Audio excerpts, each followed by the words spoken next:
My husband's family invited me to a surprise family meeting. When I got there, they handed me divorce papers and said, "Sign these, or you'll regret it." I just smiled, pulled out my own papers, and said, "Actually, I have a surprise for you too." My husband's face went pale when he saw what I had. I got a weird text from my husband's sister, Emma. We were never close, and she only messaged me when her mother wanted something or to complain. The text said, "Hey, we're having a small family gathering this Sunday at Mom's house. It's important. Be there at 3 p.m. It's a surprise, so don't tell Justin, just show up." I showed the text to my best friend, Claire, who thought it sounded suspicious. My husband, Justin, was super close to his family, so why wouldn't he know about this meeting? I decided to go and see what was going on before telling him. When I got to his mother's huge house, everyone was already there: his parents, Emma, his brothers, even his aunt and uncle from out of state. They were all sitting in the living room like it was some sort of council meeting. "Sit down," his mother said.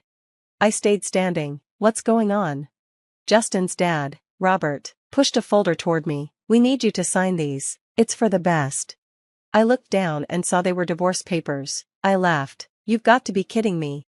His mother continued, "You don't fit in with this family, you don't respect our traditions, and you're holding Justin back." Emma smirked and added, "We're handling this so Justin doesn't have to deal with the stress."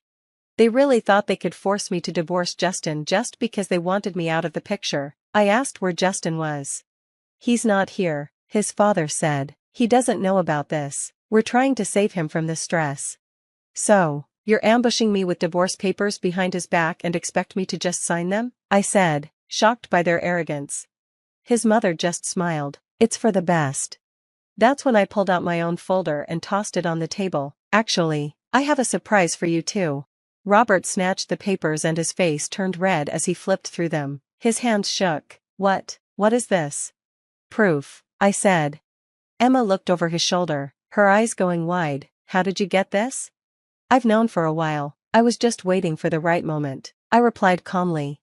Justin's uncle took a page and asked, "Robert, is this true?"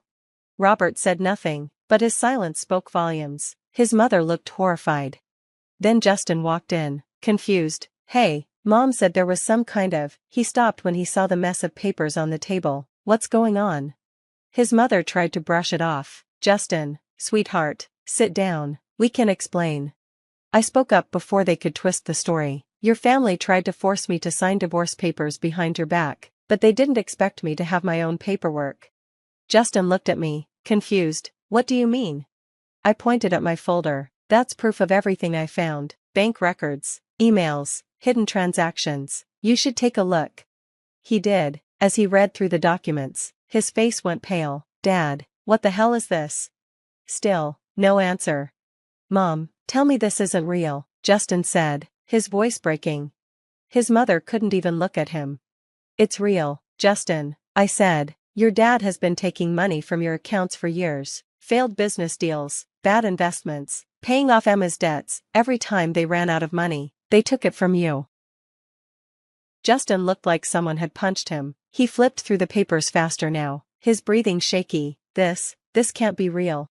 "Oh, it's real," I said, "and it gets worse." I pointed to a document. "See that? It's proof your parents put our house up as collateral for one of their shady loans. That loan failed. If we hadn't found out in time, we would have lost our home." Justin's hands started shaking. He turned to his father, eyes full of anger and betrayal. "You did what?" His father's jaw was clenched so tight it looked painful. "But I wasn't finished. Your family made me the bad guy, Justin. They made me look like a distraction while they drained your money, and now that I know the truth, they tried to get rid of me before I could tell you." Emma snapped. "That's a lie." I looked at her calmly. "Oh, really?" I reached into my bag and pulled out more proof, copies of her messages. "Maybe explain why you were bragging to your friend about how easy it was to trick Justin into signing financial documents without reading them." Emma's face went bright red. "You."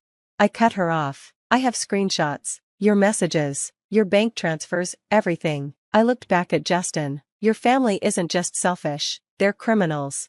His father slammed his fist on the table. "Enough." I looked at him, not scared at all. "You don't get to decide that anymore."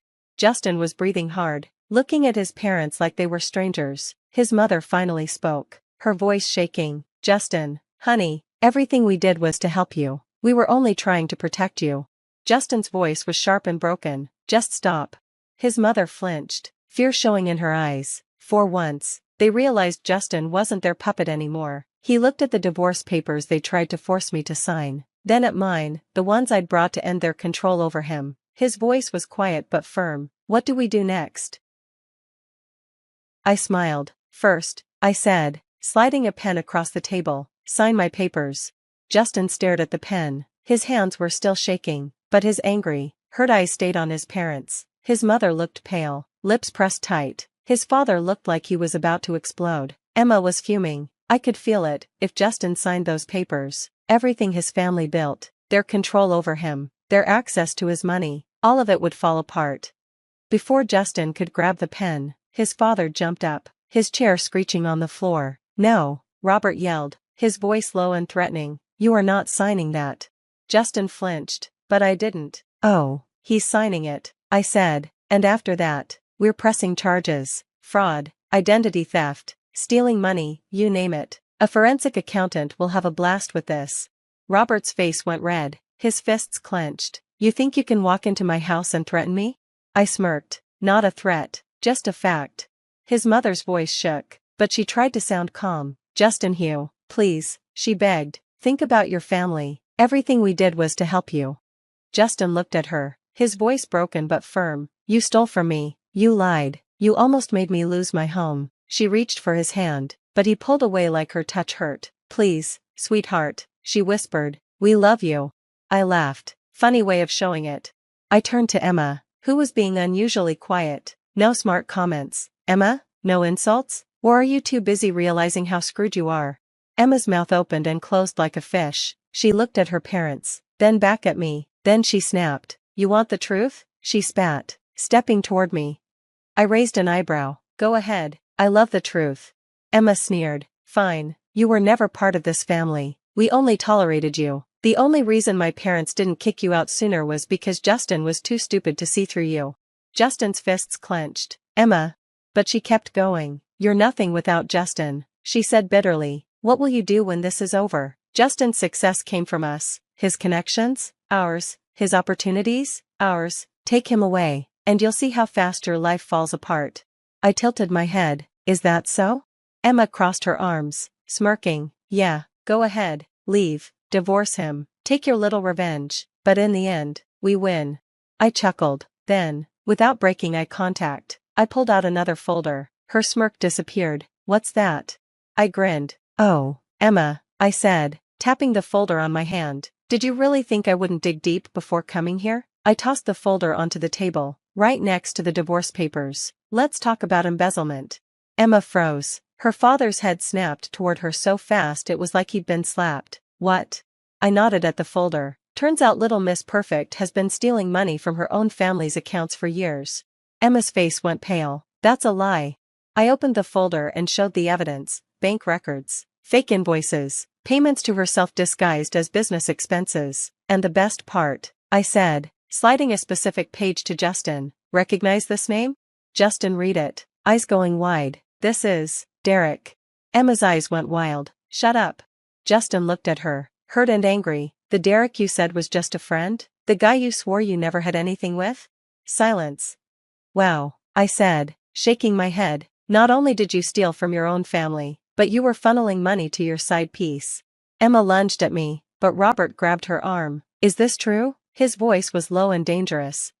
Emma pulled her arm away, but didn't answer. She couldn't. Her father's face twisted in rage. You idiot, he shouted. Do you have any idea what you've done? Her mother's hands flew to her mouth. Emma, tell me this isn't true. But the look on Emma's face said everything. Oh, this was good. Justin looked at me. How long have you known? I shrugged. A couple of months. I wanted to be sure before saying anything. He looked exhausted. Unbelievable. Robert was still angry, flipping through the papers with shaking hands. This is a disaster. Yep, I said cheerfully, and now it's your problem. I turned to Justin. Sign the papers. Let's end this. He looked at me, then at his mother crying into her hands, his father staring blankly at the table, and Emma trembling with rage. Finally, he picked up the pen and signed. Their control over him was gone. His father clenched the table, his voice full of anger. "You're going to regret this." I smiled. "I doubt it." I picked up my papers, grabbed Justin's hand, and walked out of their house, leaving their perfect world in ruins. The moment Justin signed, it was over. I left that house with my head held high, Justin beside me, and his family scrambling to understand how everything fell apart. But I wasn't finished yet. Revenge? It's best served slow and out in the open. Phase 1, Financial Destruction. I handed all the evidence to a lawyer and a forensic accountant, and when you mess with money like they did, the IRS gets very interested. Within weeks, Justin's father's business was under investigation, his fake reports and shady loans, all exposed. And since they used their house as collateral for failed investments, the bank came knocking. Their big fancy house in Charleston? Gone. Their luxury cars? Repossessed. Even their family business, passed down for generations, collapsed under lawsuits and unpaid debts. I heard from a friend that Justin's mother had a total breakdown when the bank took their house. Did I feel bad? Not at all. Phase 2, Emma's downfall. Emma, the so-called golden child, thought she was untouchable, but she wasn't. The money she stole, the fake invoices, and the payments to her boyfriend Derek, all of it went to the authorities. And with her father's business crumbling, there was no one left to cover for her. She got charged with fraud, money laundering, and theft. When she got arrested, I actually opened a bottle of champagne. She tried to play the victim, but it didn't work. I made sure her employer knew everything. She got fired and blacklisted. Her boyfriend Derek? He vanished as soon as things went bad, leaving her alone to deal with the mess. Last I heard, she was stuck working a terrible job, drowning in debt, and completely shunned by the high society crowd she once bragged about. Good riddance. Phase 3, Divorce and Freedom. Justin and I finished our divorce quickly. I got everything I deserved, my share of our assets, the house they tried to gamble away, and peace of mind. Justin wasn't innocent in all of this. He let his family walk all over him for too long, but once he saw the truth, he cut all ties with his parents and Emma. I'll give him credit, he didn't fight the divorce. He signed everything, apologized for being blind to the truth, and walked away from them forever. As for me, I took my settlement, moved to a new city, and built a happy new life for myself, a life where I was finally free. The final blow.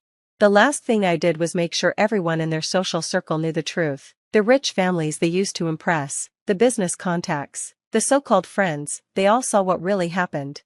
Instead of success, their family became known for their shame. No one wanted to be seen with them. They were ruined. And me? I was thriving. Revenge isn't just about getting back at someone. Sometimes, it's about letting them destroy themselves. And I got to watch the whole thing. The end.